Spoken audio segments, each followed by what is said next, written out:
welcome to Celluloid Chronicles, a historical movie podcast. I'm Birdy, and I am here to bring you one of our Scenic Outtake episodes, as we're calling them right now. And this time, this is a special outtake episode from the movie we just covered, The Others.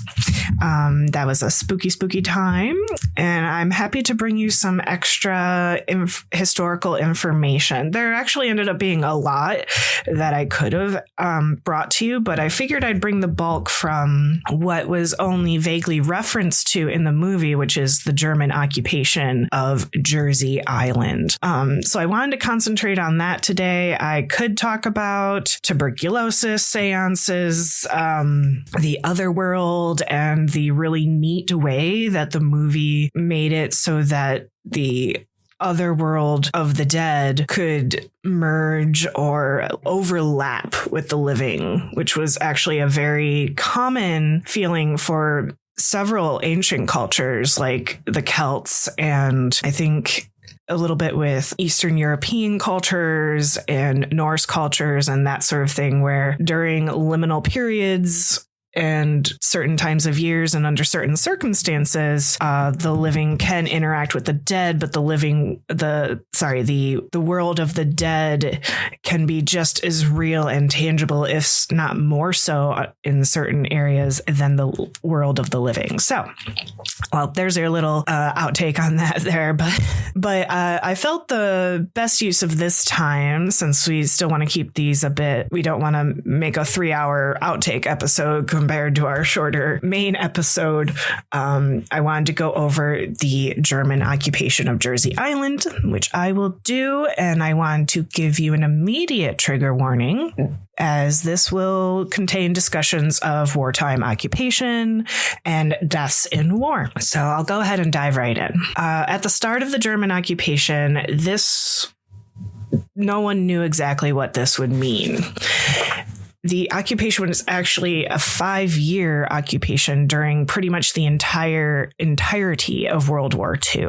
And this was not just Jersey Island, this was the entire Channel Islands, which are located just kind of north of one of the coasts of France. And they're called the Channel Islands because they're in the English Channel between France and England. So this ended up being a far more conspicuous place for German occupation than they have initially thought, because no one thought that the Germans would want to occupy these tiny little islands where there really wasn't any outposts or military presence, truly, unlike other areas of England and France and so forth. Of course, the big question for many islanders was in the summer of 1940 was whether to stay in Jersey or evacuate to England. But after the German occupying forces took St. Malo on the 22nd of June and France surrendered, Jersey was suddenly in range of the enemy guns. So Britain decided that defending the Channel Islands was impractical due to the risk of loss of life on the island. So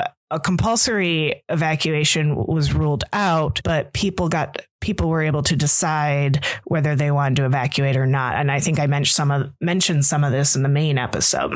So about 6,500 people decided to evacuate, leaving 40,000 people in Jersey when the occupying force arrived on July 1st, 1940. The island was then demilitarized, what little soldiers and British military presence there was, and the British troops withdrew, and the island's lieutenant governor was recalled back to England. The island militia also stood down, although they actually volunteered as a single unit to go to England and join the main home forces. Then on the 28th of June, the Germans came in with their aircraft forces and machine gunned Jersey and dropped bombs, which ended up killing 10 people. I guess as a way to say, like, you have to surrender. Don't know why that was necessary, but on July 1st, an ultimatum was issued that white flags would be flown and white crosses be painted on the ground to show that the island has surrendered. The German soldiers then arrived with the bailiff, Alexander Kutanch, who had been made civil governor, formally handing over the island. Michael Burke, who was about 7 years old at that time, discussed in Life in Jersey under German occupation, he quotes, and I quote, "The other islands suffered the same fate with more casualties. I think it must have been about this time that my father and I were on Havre de Pas Beach at low water when a German plane flew in low towards us. Dad shouted, 'Get down quick,' and we threw ourselves flat on the sand. Luckily for us, the pilot must not have seen us as the plane swooped on up and over the top of Mount Bingham toward the harbor. German planes were seen flying low over the island, one of which landed at the airport, and the occupation began. All islanders were ordered to hang out a white sheet or flag as a sign of surrender," unquote. So at first, about 2,000 German troops were stationed in Jersey. This eventually grew to a much higher average over the 5 years, with about 15,000 believed to be on the island at one time. So now I'll talk a bit about life during the occupation. Although the military occupiers made orders when and as they saw fit, the day-to-day government was in the hands of the devolved states cabinet, quote unquote, because of the close quarters of all these areas. And, it made life very difficult to resist. But they still did their best. I have a couple quotes here, not just from Jersey, but Guernsey, which is another Channel island. And they talked about finding these resistance files later on in the 1960s, or that they were compiled in the 60s. So by whose someone last name was Carr,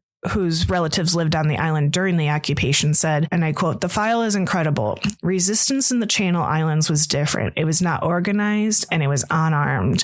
Individuals and small groups doing small acts of silent and symbolic resistance. I realized as soon as I saw the files, that this is the most important resistance archive to come out of the Channel Islands in the last 50 years. The statements were compiled by an islander called Frank Falla, who was himself deported after he helped to organize a clandestine newspaper to give residents news about the war after their radios were confiscated in 1942. Falla was annoyed that the resistance was not recognized after the war, and he compiled the papers after the British government received compensation from Germany in the 1960s. Falla wrote of his own imprisonment in a Gestapo-administered prison in Frankfurt. Opponents of the Reich of all nationalities who were chained in cellar cells and cried like animals were being executed by the Nazis by guillotine at the rate of 25 per week. In addition to suffering starvation and malnutrition, we were deprived of all human rights and all medical attention.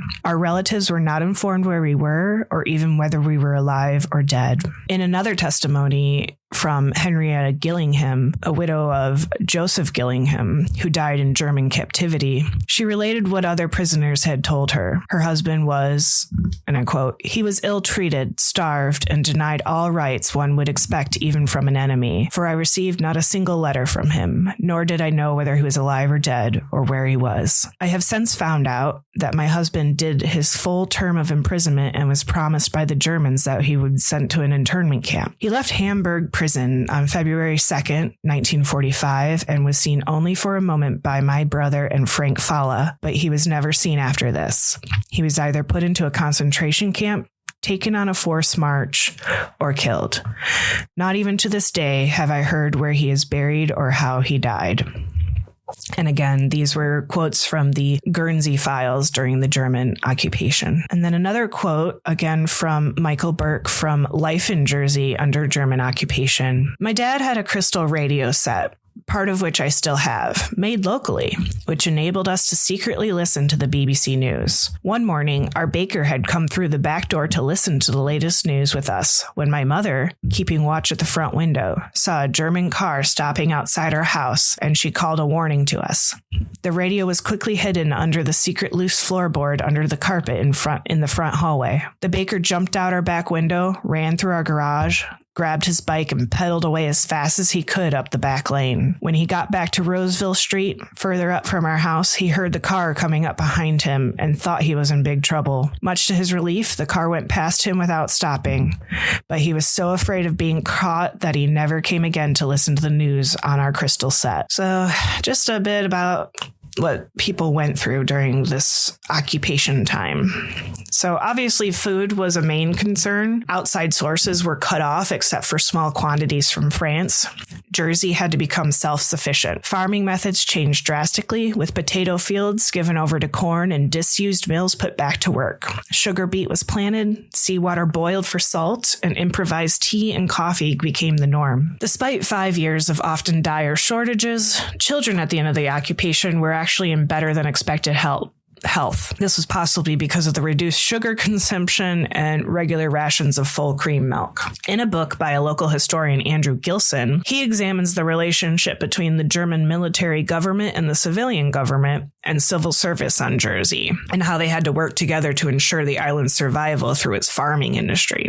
He bases his book on hundreds of original documents from Jersey, including those held by the Royal Jersey Agricultural and Horticultural Society from other Channel Islands, Germany, France, Austria, and elsewhere in Europe. The author reveals the complex relationship between the German occupiers, civilian authorities, and the farming community. Accusations of collaboration and stories of sabotage, German exports of produce, the development of tobacco as a cash economy, and the exploitation of Jersey cattle by Nazi scientists to create a new super breed, German requisition of foodstuffs, and the black market all played their part in this fascinating story. That's definitely a book I do want to read, but I didn't have time to order it and read it, but I'll put it in the recommendations for sure. Obviously, fuel was another scarce commodity, both for heating and cooking. Thousands of trees were felled through the years to provide logs for fuel and other things. Motor vehicles were seized by German soldiers, with only essential vehicles allowed on the road, such as those belonging to doctors. Most daily commodities were in short supply, and not surprisingly, a black market soon surfaced. And because of all this, economically, the period was abysmal. The occupation caused large numbers of people to become unemployed, and the island authorities put many of them to work on road schemes. A factory was even opened for women to produce makeshift clothes out of sparse quantities of material available. A year into the occupation, work began to turn Jersey into a fortress amid German fears that the Allies might try to recover the Channel Islands. The occupying forces brought in thousands of slave laborers from throughout Europe, including an estimated 1,000 Russian prisoners of war. Others came from Spain, Poland, Czechoslovakia, Belgium, Holland, and North Africa. They endured harsh conditions, many of them not surviving the treatment they received. I think I mentioned this a bit in the main episode too, but I figured I'd give you another quote from Michael Burke. And I quote, "The Germans had a railroad built along the promenade at Havre Pas from Goree for hauling sand for building their concrete fortifications. Prisoners of war or slave workers were made to lay the rails, wearing ragged clothes, and were badly in need of food. My mother would give me a scrap of bread or vegetable to drop near them after making sure no guards were looking my way, and these scraps were quickly snatched up by them." Unquote. So as you see in that quote, islanders were sympathetic and often put themselves at risk by helping and hiding workers who tried to escape. In one case, a brother and sister, Harold and Louisa Gould, hid a Russian laborer. They were found out and sent to concentration camps. Sadly, Louisa was killed when she was sent to the gas chamber at Ravensbrück in February 1945. Her brother Harold was sent to Bergen-Belsen as the only British male to survive, suffering a complete loss of memory of pre-war life during his internment. He testified at the Nuremberg trials in October 1945. To frustrate any attempted Allied assault, beaches were mined in vulnerable landing spots. Anti-take walls of steel and concrete were built. Large cliff-top guns put in place. Camouflaged gun emplacements installed, and the walls of Elizabeth and Goree castles reinforced. Steel spikes planted in the fields where aircraft might land, and a radar station established at Les Landes. These defenses are still in place today as part of Jersey's tourist industry. The occasional war bomb is still uncovered from time to time. In 1942, islanders were deprived of their wireless sets, so radios. The local newspaper, the Jersey Evening Post, was censored, so wireless sets had kept them in touch with the war's progress. Anyone not handing in their wireless set or continuing to use it was liable to a fine or imprisonment. One clergyman who continued to hide a set in his organ loft was sent to a concentration camp. where he died. In the same year, a high-level order was made that all people not born in Jersey, along with their families, were to be sent to German internment camps. About 1,200 people were dispatched, despite protests by the island authorities. The worst period came in the final year, following D-Day in June 1944, which islanders believed might be a sign that liberation for them was also on the way. They were besieged by a British fleet with no supplies at all allowed in. Salt, sugar, butter, and eventually bread ran out. Gas and electricity failed, and water was only pumped at intervals. The Red Cross ship, the SS Vega, was permitted to call it the New Year, bringing in 750 tons of parcels. Despite hardship endured by both occupied and occupiers, the German forces had generally behaved decently toward islanders, directed by a commander deemed to be reasonable in his dealings. However, 3 months before liberation, a more hardline officer was put in charge who resolved to hold out until the end. A week after Hitler's suicide, the German forces in Europe surrendered. Jersey was not to be liberated until a day later on May 9th, 1945, when British troops arrived in the HMS Beagle, as I mentioned in the main episode. And that was the end of the German occupation. And now I wanted to add that during our episode, we had a few items that I had to remove for time purposes, so I'm going to start bringing those in here. And first off, although I did discuss a bit about Catholicism during that time, and especially as it concerns the family and the others, but I did want to talk about a little about the history of what was going on during that time for Catholicism, specifically around 1945. And so I am going to insert that here.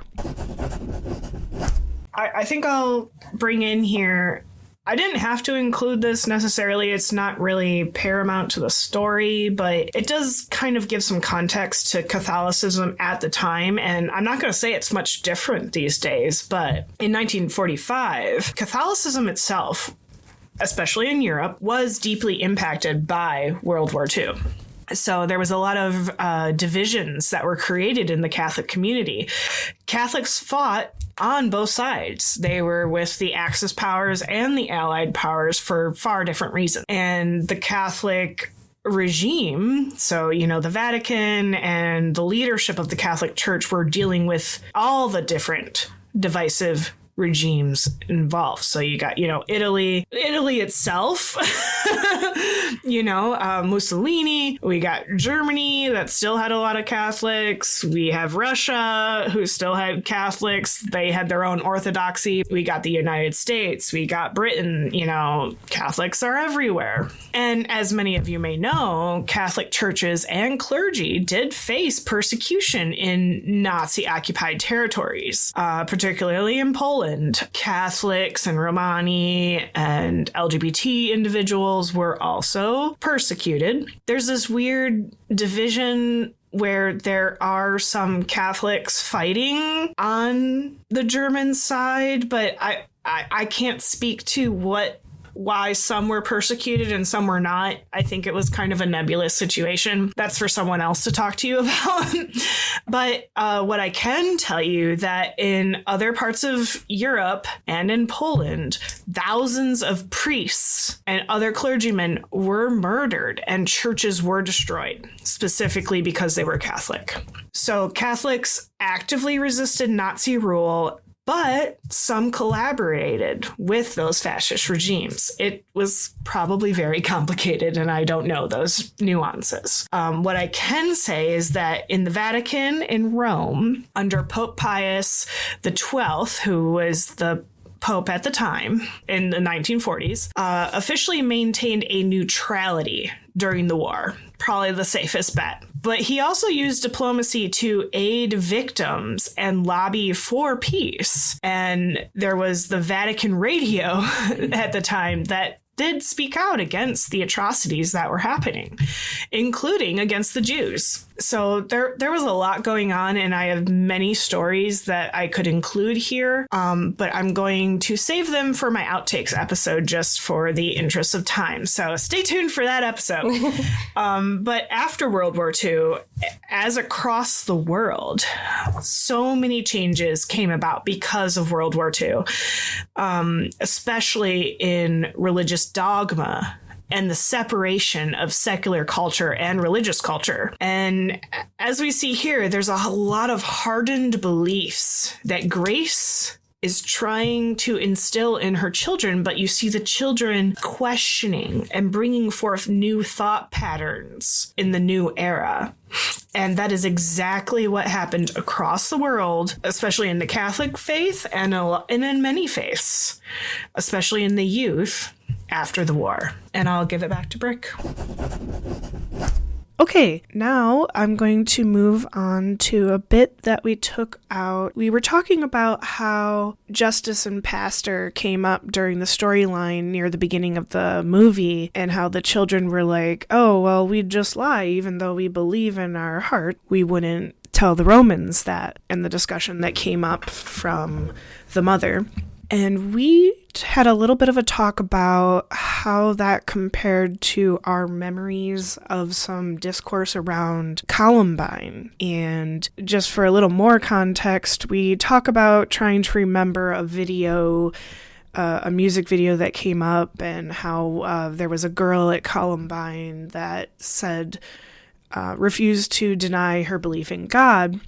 I did do a little bit of research after that, and it appears that that's definitely a myth, and it conflates two girls that died during the Columbine massacre and their families' discussions and grief around that. The girls were, at least one of them was very devout, but there was no specific martyrdom that took place during the Columbine massacre. It was a horrible tragedy, but that whole aspect was a bit mythologized. And so I'm going to insert our discussion about that here.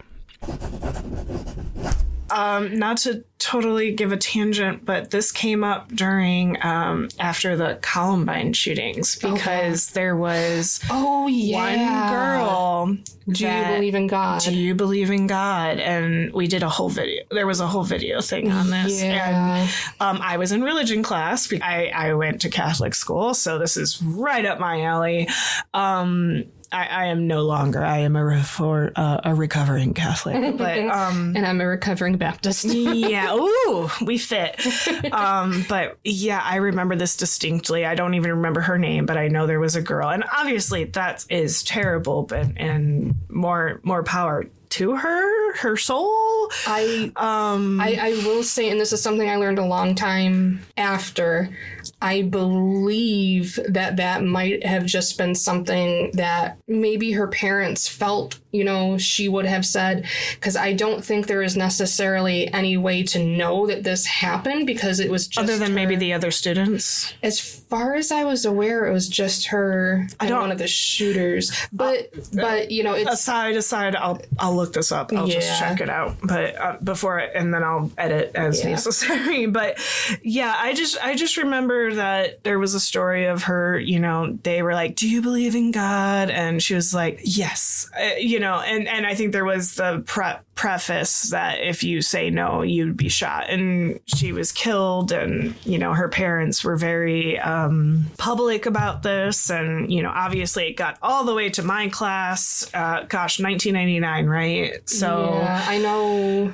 I was in sixth grade, something like that. Yeah. I know when I went on a trip, our youth group went on a trip, and one of the nights, because it was this big convention thing, a whole bunch of youth groups got together, and I remember one of the nights that was one of the topics, and they had some kind of a music video that I remember. It was a music video. Yes, and it was about her. So even the Catholics and the Baptists were very mutual on this. Yeah, we all took it up as a banner. Yeah, which I can see that happening. But I do remember in my head, and every time after that, every time a fucking school shooting happened or every time something about martyrdom came up, and I'm like, would I lie?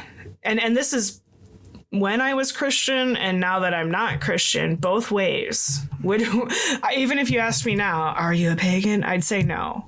Are you a Christian? No. I my survival instinct is survive. I do not care.